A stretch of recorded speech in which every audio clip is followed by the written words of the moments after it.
anamnesis, ¿sí? Primero que todo les quiero mostrar una pauta que yo me hice en verdad para mí hace unos años atrás. Y esta pauta me ha ayudado un poco a ordenarme. ¿M? Podríamos como, o sea, es como una suerte de pauta de entrevista semiestructurada, ¿no?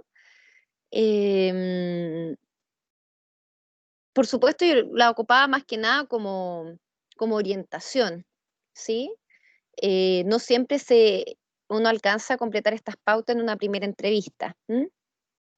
Pero ahí sí se puede ver lo primero que aparece, bueno, entrevista psicológica para padres, todos los datos de identificación que yo les comentaba que son como bien relevantes. Aquí yo me puse el espacio para el genograma, acá puse motivo de consulta y cuadro sintomático, ¿sí? Recuerden que la parte sintomática va todo lo que es alteración conductual o alteración en los ritmos biológicos, ¿verdad? El sueño, el apetito, la libido. ¿M? También recuerden que los ritmos biológicos uno los puede llamar también como ritmos circadianos, ¿sí? Porque de hecho justamente pasa como a nivel cerebral algo cuando es de noche, por ejemplo, ¿sí? Como que hay un aumento de la melatonina y por ahí que entra más sueño, ¿sí? Por eso está este como fenómeno del jet lag, como de cuando se va, no sé, pues de viaje a otro lugar muy lejano, después cuesta como regular el sueño. Es justamente porque hay una alteración como respecto a lo que es el día y la noche y por ende los ritmos circadianos. ¿Mm? Entonces ahí como explorar la sintomatología, ¿verdad? Hace cuánto tiempo que la presenta, dónde. ¿Mm? Y dónde es una pregunta que es re interesante, porque puede ser dónde, por ejemplo, si estamos hablando de un trastorno ansioso, ¿no? Por ejemplo, un trastorno de ansiedad generalizado o fobia social, ¿sí? Uno podría pensar, bueno, ¿dónde? Como en qué lugar, ¿no? Como agorafobia, ¿sí? Como para poder hacer ese cuadro, como esa em, como esta distinción sindromática, ¿no? Como, ya, es un espacio abierto, ¿sí? Por ejemplo. Pero también hay psicoterapeutas que trabajan mucho el dónde, como en qué lugar del cuerpo lo puedes estar experimentando la persona. ¿M? Lo que hemos hablado de por qué consultan ahora y no antes, con quién le pasa, ¿sí? Si es que hay algún estímulo, ¿verdad? Que puede estar vinculado a la aparición sintomática. ¿M? La intensidad, muchas veces la intensidad los terapeutas hablan del 1 al 10. ¿M? Sobre todo es como bien de la tradición más cognitiva conductual, que ellos ocupan mucho como ya, por ejemplo, este terror nocturno, ¿sí? Del 1 al 10, ¿qué tan fuerte es? 8. Entonces ellos, por ejemplo, después en la cuarta o quinta sesión van chequeando. Oye, ¿te acuerdas que era 8 el terror nocturno y ahora? Del 1 al 10, ¿cuánto? 3. Ah, perfecto, ¿sí? Y también la frecuencia, porque la frecuencia es muy distinto, por ejemplo, en temas de crisis de pánico, ¿no? Como cuadro sintomático, que sea 1 vez al año versus 1 vez al mes, ¿sí? O las crisis de angustia. ¿M? Un poquito recapitulando lo que hemos visto. Acá los antecedentes mórbidos, ¿sí? De la familia. ¿M? Esta entrevista recuerden que está adaptada para padres. Entonces, por ejemplo, si es que algún miembro de la familia tiene alguna enfermedad, ¿m? Ya sea física o de salud mental, ¿sí? Generalmente cuando hay trastornos como más graves psiquiátricos, por ejemplo, bipolaridad o esquizofrenia, es muy común encontrar en la línea familiar que haya algún otro miembro de la familia que presente alguna de estas patologías. ¿M? Hay, por ejemplo, antecedentes de salud del hijo, si es que hay algún diagnóstico previo del área de pediatría, fonoaudiología, neurología, psicología, psicopedagogía, psiquiatría infanto-juvenil, sí, o terapia ocupacional. Y aquí va lo que nosotros llamamos anamnesis, ¿sí? Primer año de vida, todo esto lo vamos a revisar ahora.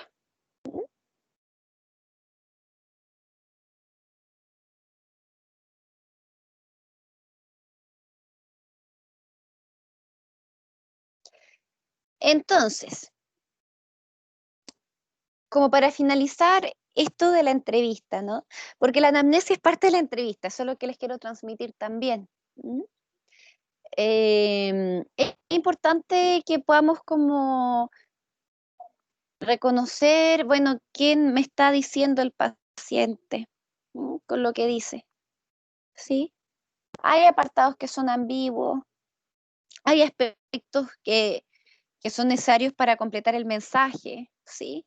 Les voy a poner un ejemplo. El otro día me tocó supervisar una colega que trabaja en un centro universitario y me contaba de un caso de una joven, miren qué interesante, que decía que era resiliente porque había vivido una vida difícil, y a la vez en otro momento de la entrevista dice que, que su infancia fue muy feliz, ¿sí? Entonces, más que aspectos contradictorios, nos invitan a, por ejemplo, cómo podemos entretejer, ¿no? Cómo podemos eh, armar un relato, ¿sí? De alguien que por un lado dice que se define a sí misma como resiliente porque le tocó pasar momentos muy difíciles y los logró sortear, y en otro momento dice que tuvo una infancia muy feliz. Justamente la resiliencia se como concepto, ¿no? Se vincula mucho como a situaciones muy desfavorables, las cuales como en la temprana infancia, o la infancia en sí misma, o la adolescencia, la cual la persona puede salir adelante. Y justamente esto, que si bien no es una contradicción, pero sí son distintos puntos de mirar la propia historia, uno puede ahí invitar al paciente para que los pueda hilar. ¿Mm? Es importante que ustedes también pesquisen la forma en que inicia la respuesta. ¿Mm? ¿Se acuerdan que, perdón, eso lo vimos con, con la clase del jueves, pero, por ejemplo, como cuando uno dice, bueno, ¿y qué te trae por acá? ¿Sí? Como después de revisar los datos de identificación, por ejemplo. Usted se llama Pepito, tiene tal edad, fecha de nacimiento, está domiciliado en tal lugar, ok. ¿Qué lo trae acá? ¿Qué lo trae a consultar al área de psicología? El modo en que comienza a argumentar, ¿no? A articular su malestar, también nos va a dar mucha fuente de información. ¿Mm? Y también, como hay ciertas intervenciones, ¿no? Que hay una en particular, esto lo van a revisar en mayor profundidad en quinto, ¿no? Porque son como llama herramientas psicoterapéuticas propiamente tal. Pero una de ellas se llama clarificación. Y la clarificación es cuando, por ejemplo, un paciente nos dice, no sé, yo siento que soy un fracaso en el amor, por ejemplo. Entonces yo, para poder comprender mejor a qué se refiere, le pregunto, y usted, como, cuénteme un poquito a qué se refiere con esto de ser un fracaso en el amor. ¿Mm? Que nos pueda contextualizar, que nos pueda contar cómo es que significa una serie de vivencias en su vida a través del significante fracaso. ¿Mm? Entonces, con respecto a la anamnesis, este término es utilizado en medicina, es muy ocupado en la psiquiatría infanto-juvenil, muy ocupado, y también en la psicología infanto-juvenil. En general, los que atendemos a adultos no somos muy buenos para hacer anamnesis, ¿para qué les voy a mentir? ¿Sí? No, no somos muy buenos para hacer anamnesis. Es más bien una herramienta muy propia del mundo infanto-juvenil. A veces, cuando hay quizás alteraciones muy graves, uno puede como volver atrás. O sea, uno siempre vuelve atrás, pero me refiero en la estructura de la anamnesis, porque la anamnesis, una de sus características es que es muy estructurada, ¿sí? Y la anamnesis se construye a través de las entrevistas clínicas, ¿sí? Si bien no es una entrevista psicológica propiamente tal, con las características que le mencioné anteriormente, ¿no? Motivo de consulta, sintomatología, antecedentes relevantes, red de apoyo, ¿sí? Y sí tiene sus principios, ¿no? Como sí se rige por los principios de, por ejemplo, que hay la instalación de un setting, que hay un encuadre, que también se espera más que un interrogatorio, que sea un espacio de exploración, ir como chequeando el vínculo con el otro.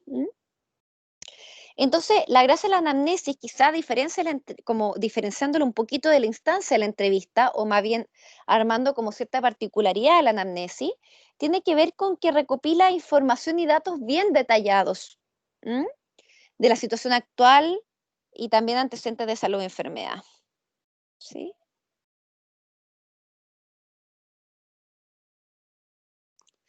Entonces, por ejemplo, una de la anamnesis puede comenzar con el primer año de vida, ¿sí? El tipo de parto. Si fue normal, si fue inducido, si fue a través de forceps o a través de cesárea. ¿Mm? Ahí, por ejemplo, aquí no está, pero debiese ir también como a las cuantas semanas, ¿sí? Semanas de nacimiento. No, debe estar en algún lado, lo voy a poner acá igual, pero debe estar. Como a la semana de nacimiento, si tuvo asistencia médica durante el embarazo, el peso, la talla con la que nació el niño o la niña. ¿Alguien iba a decir algo? Sí, yo es que tengo una duda con respecto a los tipos de parto, que ¿Ya? una vez estaba en el colegio y estaban haciendo una entrevista a mi apoderado ¿Ya? y le preguntaron a mi mamá qué tipo de parto había tenido conmigo. ¿Ya? Y yo le pregunté como al profesor que le hacía esa pregunta y por qué quería saber eso. Y me dijo algo como porque eso va a depender como que si tenía como un tipo de actitud. Y yo dije, Ah, como, ¿ya? ¿verdad eso? Como, y yo como que lo cuestioné, pues, como que, Claro. ¿cómo va a haber un tipo de actitud con si es que yo nací, por ejemplo, yo nací por cesárea? ¿Ya? Entonces, como que quería saber si qué tanto entonces influye como saber eso en realidad. Porque yo entiendo que a lo mejor es importante teniendo en cuenta si tuvo una complicación, pero Mm. no sé cómo ir más allá que eso. Ya. Oye, Carla, qué interesante porque creo que me hiciste acordarme de algo que me pasó, quizá a diferencia de ti que te pasó en el colegio, a mí me pasó en la universidad, ¿no? Que también tuve una profesora, me acuerdo, en primer año que hablaba como que el tipo de parto pudiese influir como, por así decirlo, como en cierta característica de personalidad, ¿no? Que era algo como que estaba, tengo la impresión como que te estaba transmitiendo el profesor. ¿Puede ser? Sí, sí, eso mismo. Sí, y ahí mira, o sea, yo creo, Carla, que en eso depende mucho del marco conceptual y como tú sabes, cada marco conceptual tiene un marco epistemológico a la base, de cómo uno interpreta ciertas cosas, ¿no? Por ejemplo, claro, yo tengo, no lo sé en profundidad, pero sé que hay como una perspectiva que ve, por ejemplo, que si naciste por parto por cesárea es como que no tienes la fuerza de vida que tiene la persona que nace por parto normal. ¿Sí? Como que tengo entendido que hay como una línea de pensamiento que plantea eso. Yo, para ser honesta, en mi experiencia, yo no podría afirmar eso necesariamente, ¿sí? Y pensando que la cesárea, como que ahora recién está como cuestionándose el uso excesivo de cesárea en Chile, porque hubo un tiempo en que la cesárea era pero para todos, ¿sí? Y ahora es como que está mucho más en boga el tema de la importancia del parto natural y el proceso como de parto, ¿verdad? Y el acompañamiento y también toda la crítica importante que ha habido a la violencia obstétrica. Pero eso te podría decir, Carla, como que yo no sé si comulgo mucho como con quizá una línea de pensamiento más interpretativa, hermenéutica de cómo nació uno pudiese influir en algunos aspectos de la personalidad, puede que sí, ¿no? Pero como que yo al menos no me he metido como a indagar en eso, en lo particular. Ahora bien, en términos de anamnesis, como para situarlo un poquito más, nos puede ayudar, por ejemplo, si hubo problemas, qué sé yo, de oxigenación, ¿sí? Que necesitó intervención, por ejemplo, la madre y el hijo. Nos puede dar algunos antecedentes de si, por ejemplo, ahí se constituyó incluso el momento del parto como algo traumático, ¿no? Para la madre, como que yo creo que por ahí al menos a mí me sirve la anamnesis, ¿sí? Un poquito como para revisar o explorar cómo se significó esa experiencia y como qué efecto ha tenido en la relación, ¿no? O sea, ha tenido efecto no en la relación con el hijo o la hija, ¿sí? Recuerden que el mismo Bowlby señalaba, pues, como que la importancia, no sé, pues, como de que un niño estuviese hospitalizado, ¿no? Es como en términos de separación afectiva, con las figuras de cuidado. Entonces esas cosas uno igual las va explorando, ¿sí? Como si hubieron hospitalizaciones, si fue necesario el uso de oxígeno.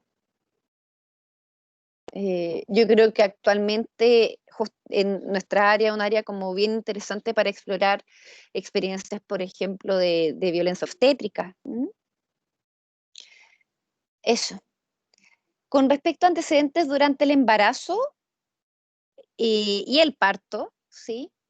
Es importante explorar el estado emocional de la madre, ¿sí?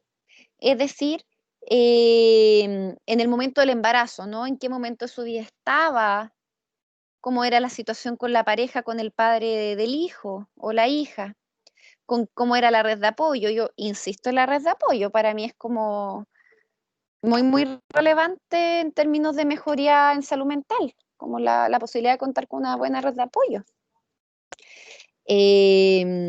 Si es que aparecieron enfermedades maternas, por ejemplo, algo que es muy común, el tema de la diabetes gestacional o cierto tipo de alergias alimentarias, ¿sí? Son como están bien en boga hoy en día. ¿M? También explorar si el embarazo fue planificado o no, que no es lo mismo que embarazo deseado, ¿sí? Uno puede desear un embarazo, pero no necesariamente planificarlo, ¿sí? Si es que existieron maniobras abortivas, por ejemplo. ¿Mm? ¿Sí? Em, Pasa mucho, hay como de un tiempo a esta parte, es muy común encontrar parejas que, mm, que intentan embarazarse como más allá de los 35 años, por ejemplo, que quizás priorizaron otras cosas antes. Ustedes saben que eso es como tan decisión de cada uno, ¿no? Y que intentan tener hijos como 35, 40 y se les hace muy difícil. Invierten un montón de, no solamente de dinero, sino también de psiquismo, de energía, en quedar embarazados, ¿sí? Y eso también son antecedentes que es importante recabarlo, ¿ya?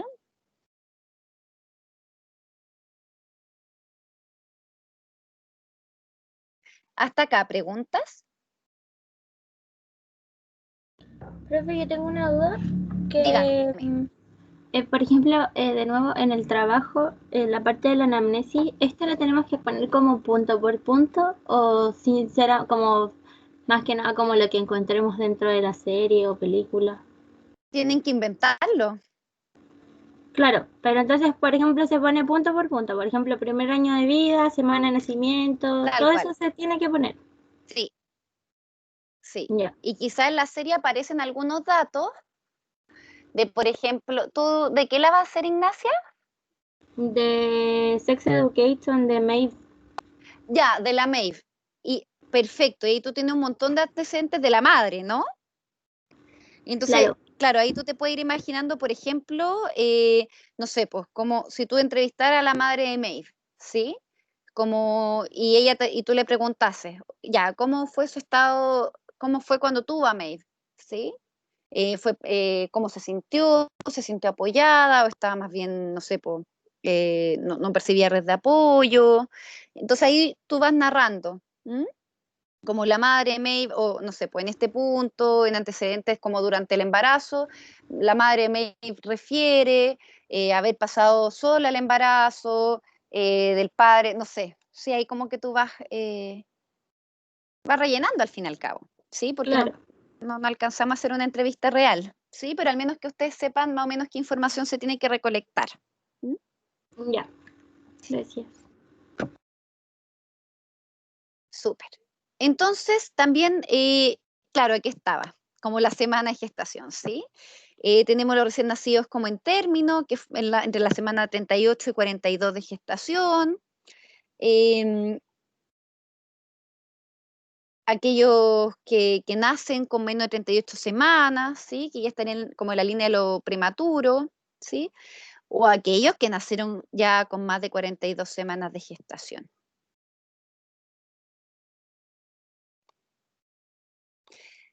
Entre los factores que alteran la adaptación neonatal y que pueden aparecer en la anamnesis cuando uno la pregunta es, por ejemplo, la prematurez. o el bajo peso en el nacimiento. También la hipoxia perinatal, ¿sí? Es decir, que no entre oxígeno. Pueden afectar también enfermedades médicas de la madre, o algunas que sean propias del embarazo, o que se gatillen a propósito del estado de embarazo, como les contaba de la diabetes gestacional. Antecedentes de ingesta de medicamentos, drogas, esta parte es súper relevante, porque, por ejemplo, si la madre tiene, no sé, ¿qué me ha pasado? Como, no sé, recuerdo una paciente que estaba diagnosticada con trastorno bipolar hasta hace muchos años atrás, y quedó embarazada, y quería ser mamá, y lo iba a tener, perfecto, súper. El tema es que ella estaba muy asustada porque le había costado mucho estar como compensada del trastorno, de la bipolaridad. Y justamente tenía un esquema farmacológico que pónganlo ustedes que tenía litio, ¿sí? Como los estabilizadores del ánimo ya, común. Y ella había funcionado muy bien, hartos años con este esquema farmacológico, pero consulta porque como está embarazada, no puede seguir tomando el mismo esquema farmacológico, po. Y el miedo de ella era, ¿cómo lo hago? Porque por un lado no quiero como intoxicar a mi hijito o al bebé que está en formación, pero tampoco me quiero descompensar, porque ahí nos podemos hacer daño yo y el bebé en gestación, ¿sí? Entonces es importante como que esos procesos también vayan acompañados, ahí los psiquiatras tienen la formación suficiente como para ir regulando, ajustando el esquema farmacológico por fármacos que sean como menos tóxicos para el proceso como perinatal del bebé o el desarrollo perinatal y a la vez que mantengan compensado el cuadro base. Otros factores que alteran la adaptación neonatal son malformaciones congénitas, ¿verdad? Enfermedad hereditaria y también infecciones intrauterinas. ¿Sí? Hay un test que en general, igual es chistoso porque en general los padres no se acuerdan mucho. Yo no sé, quizás podrían hacer la prueba con sus propios papás o si alguno de ustedes, padre o madre, si recuerdan el test de Apgar, que es como la primera evaluación de conciencia que se le hace al recién nacido, ¿sí? Y el test de Apgar revisa si el bebé llora, si reacciona, como a los estímulos externos, cómo estaba la piel, ¿verdad? Porque está, ¿cómo se llama? Ictericia.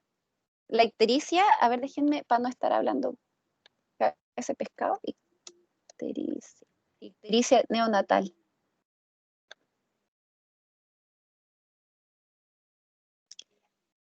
Por ejemplo, la ictericia neonatal es cuando no se oxigena suficiente el cuerpo y queda así como amarillito, ¿sí? Ahí está.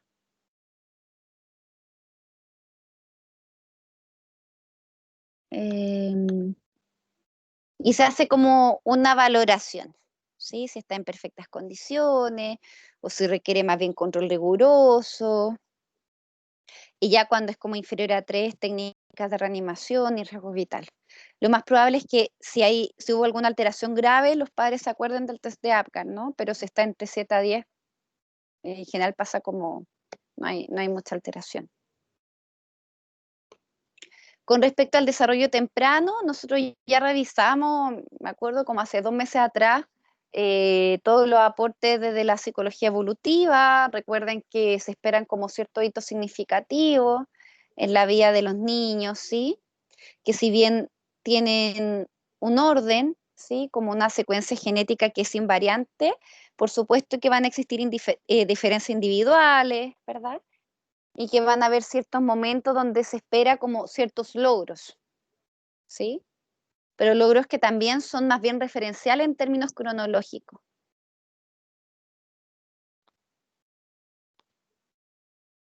Esto ya lo revisamos insisto, como hace 2 meses atrás. El tema de cuándo afirma el cuello, ¿verdad? Esperamos que sea a los 3 meses, de cuándo se sienta, que esperamos a los 6, el gateo, cuando ya logra ponerse en pie, que esperamos que sea alrededor del año, y cuando ya comienza la marcha, ¿no? Que es como entre el año y el año 3 meses. Por un lado tenemos la manipulación, ¿recuerdan cómo está esto de tocar cosas a los 5 meses? Recuerden que estas edades son referenciales. Entonces, por ejemplo, si el niño en este caso no hace pinza justo al año, tampoco es tan terrible. Hay que dar como cierto margen de tiempo. ¿Mm?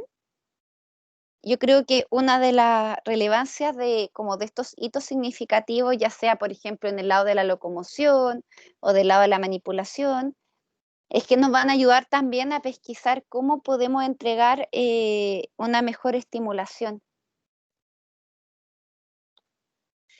¿Se acuerdan que vimos también el control de esfínter? ¿Sí? Que esto de la conciencia de tener la vejiga llena es como, así como 18 y 30 meses, el control anal diurno. Por ejemplo, ¿se acuerdan que hablamos de enuresis y encopresis? Justamente estos son síntomas, ¿no? Y por eso estos síntomas hay que preguntarles, así como hace cuánto, se vincula a algún evento, ya sea a nivel familiar o personal del niño. ¿Mm? Todo esto lo tienen en un power anterior y además les voy a subir este power. Ya, esto es lo que vamos a revisar en la próxima clase, que no se los voy a evaluar porque no alcanzo, principalmente, pero que también uno puede hacerle el seguimiento, ¿no? Del en qué estadio el desarrollo cognitivo está.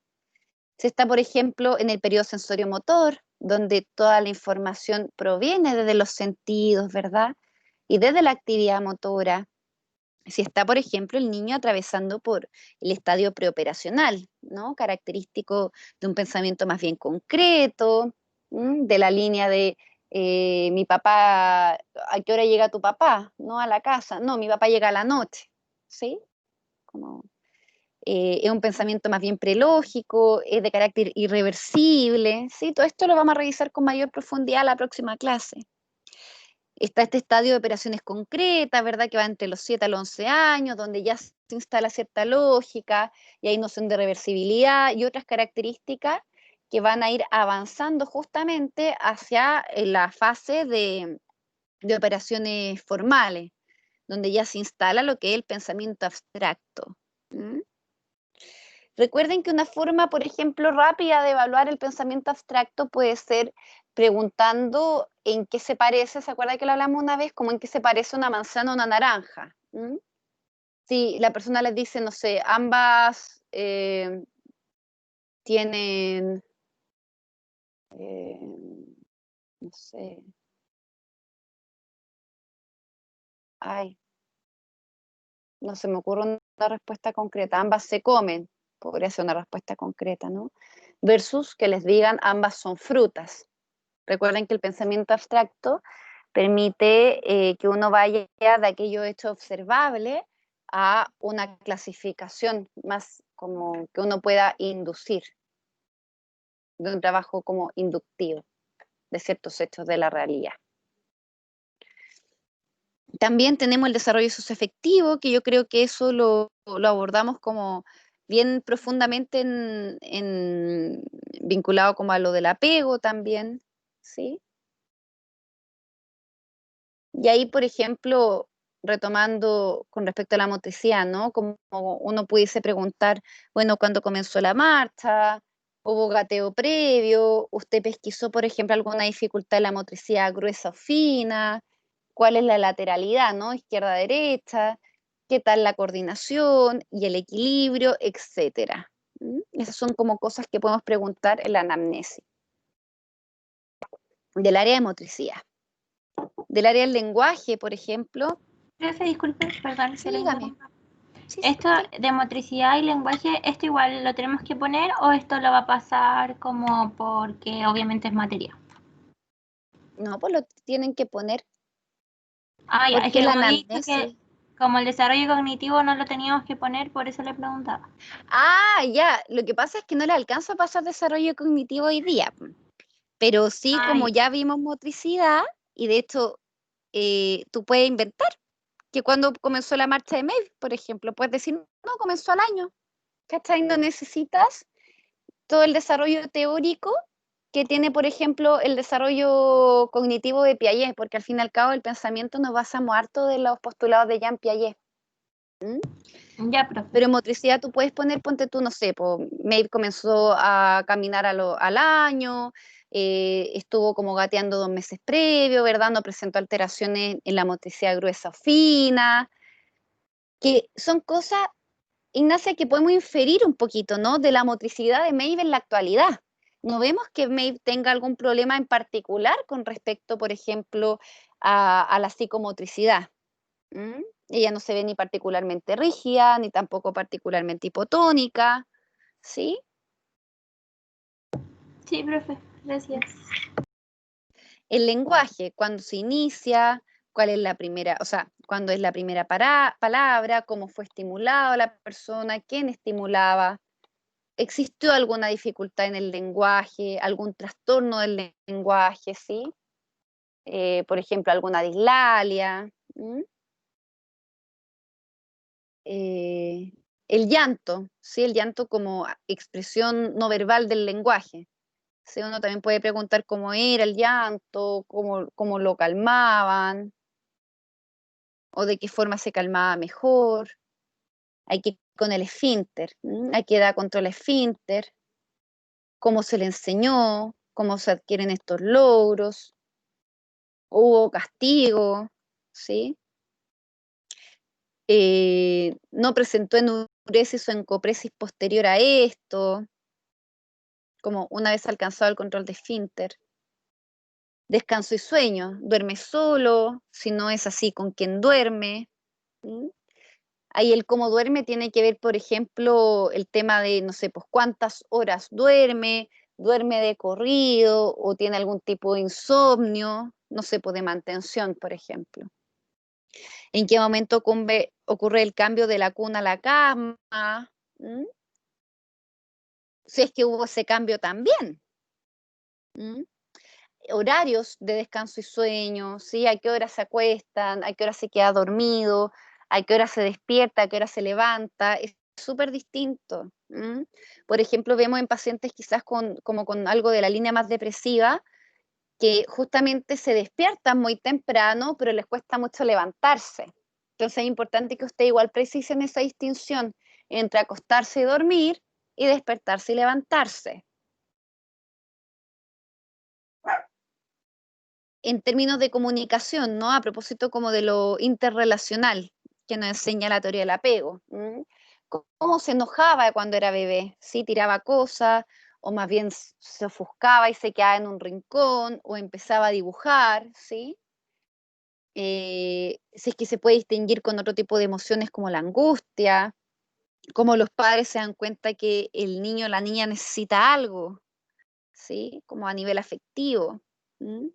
Y hay una pregunta que también nos puede ayudar, que es cómo se dan cuenta cuando está enfermo o cuando está enferma, ¿sí? Por último, la educación formal, cuando ingresa a la sala cuna, cuando ingresa al jardín, ¿sí? ¿A qué edad? ¿Cuáles son los motivos para enviarlo? ¿Sí? Porque muchas veces la sala cuna está muy vinculado, por ejemplo, a madres que tienen que trabajar, po, y se acaba el postnatal, entonces se deja al niño en la sala cuna, ¿sí? Entonces también es importante ahí precisar el motivo de ingreso a la sala cuna o bien al jardín. También encontramos niños, por ejemplo, que no sé, hacen ingreso al sistema como educativo formal más tarde, a los 5 años, por ejemplo. Sí, ahí como en una elección de los padres de, por ejemplo, educar al hijo en la casa los primeros años después que ingresa al sistema como educativo formal, cómo fue la adaptación, ¿sí? Y miren qué interesante, cómo eligen el jardín, cómo eligen el colegio, esas son cosas importantes, ¿sí? Eh, Porque, por ejemplo, no es lo mismo, a ver, un niño si entra al jardín Waldorf, no es que el niño haya investigado antes cómo funciona la metodología Waldorf, ¿no? Hay como ciertas creencias, ciertos valores de los padres para, por ejemplo, inscribir a su hijo, ya sea, no sé, por la metodología Montessori, Waldorf u otra. Entonces también es importante explorar eso, ¿sí? Porque nos habla un poquito como de qué cosas son importantes de transmitir para estos padres a sus hijos. ¿Mm? Y ahí uno también puede explorar un poquito cómo funciona el sistema escolar, ¿no? Como, por ejemplo, si tuvieron que postular, cómo fue el proceso de postulación, cómo fue el proceso de ingreso, la relación con los pares, ¿sí? por ejemplo, esto, no sé, pues de dinámicas de inclusión o exclusión social, ¿m? ¿Qué tipo de intereses tiene? ¿Esos intereses son compartidos? También cuáles son la relación con las educadoras o educadores, ¿sí? Con las profesores.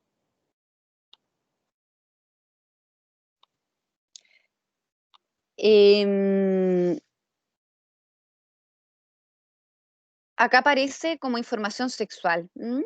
Como qué información sexual maneja el niño o la niña, qué cosas pregunta, qué y quién responde. Por ejemplo, cuando llegan hermanos, cómo se maneja esta información. El tema del baño, ¿no? Cómo se baña, quién lo baña. ¿M?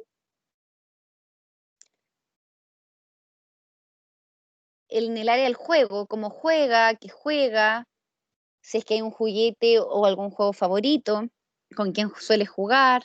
Y estos objetos transicionales no lo respondan porque un concepto de Winnicott bastante amplio que yo creo que no alcanzamos al menos hoy a explicarlo, ¿sí? Tiene como toda una fundamentación teórica bien relevante que yo creo que con esto de hecho lo voy a sacar, como el juguete, el juego favorito y con quién juega, ya es como información suficiente. Y otros antecedentes, ¿no? Si es que existieron cambios de colegio, de casa, de país, de región, si hay antecedentes de accidentes, si hay operaciones, si aparecen, como vimos a través de la entrevista, ¿no? Algunas enfermedades en el niño o en la familia, existen miedos y temores, cuáles son, a qué están vinculados, el tema de las rutinas, ¿sí? Existen ritos, por ejemplo, en el hogar, hay como una tendencia a la colección, ¿no? Como en la línea más obsesiva, ¿sí? Y por ejemplo, esto no lo van a hacer quizás para otra ocasión, pero hay una técnica que se ocupa mucho con los padres, que es como pedirles que relaten un día en la vida del niño, ¿sí? Como desde que despierta hasta que se duerme. Entonces, la idea de este relato es que uno se pueda hacer una idea lo más clara posible de cómo funcionan ciertas reglas en el hogar, de cómo circula, no sé, por los acuerdos, los consensos entre los padres, ¿m? Si es que los límites los pone quizá un padre y no el otro, ¿sí? Entonces nos ayuda harto, nos da como una breve pincelada del sistema familiar.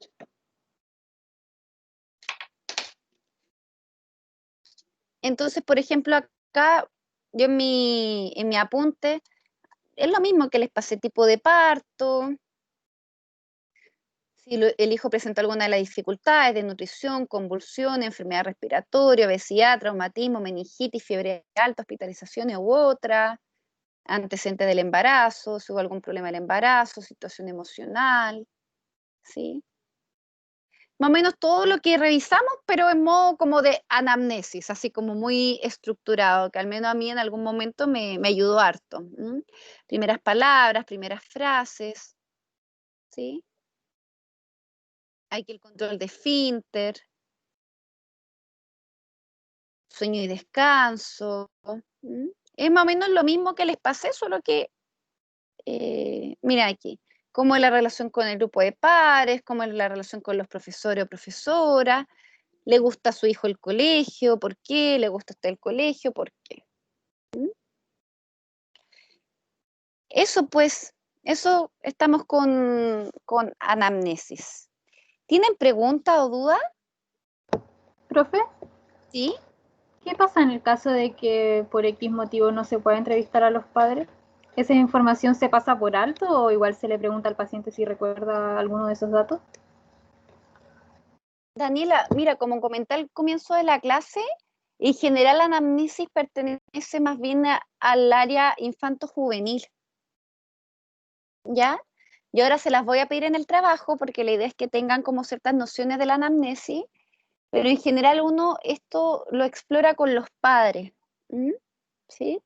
Lo cual también, Dani, en ese sentido no es excluyente de que el paciente, por ejemplo, adulto, ¿no? Pueda como traer ciertos retazos, ciertos recuerdos vinculados a la primera infancia, quizá, no sé, por una hospitalización larga que tuvo, ¿sí? Como que eso también puede aparecer. Pero en términos de estructura, la anamnesis está más del lado como del trabajo infanto-juvenil. Ya, profe, entiendo. Ujú. ¿Alguien más?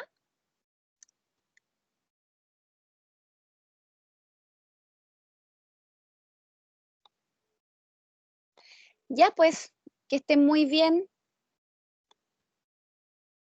que tengan buena semana. Me escriben cualquier duda que tengan, pues.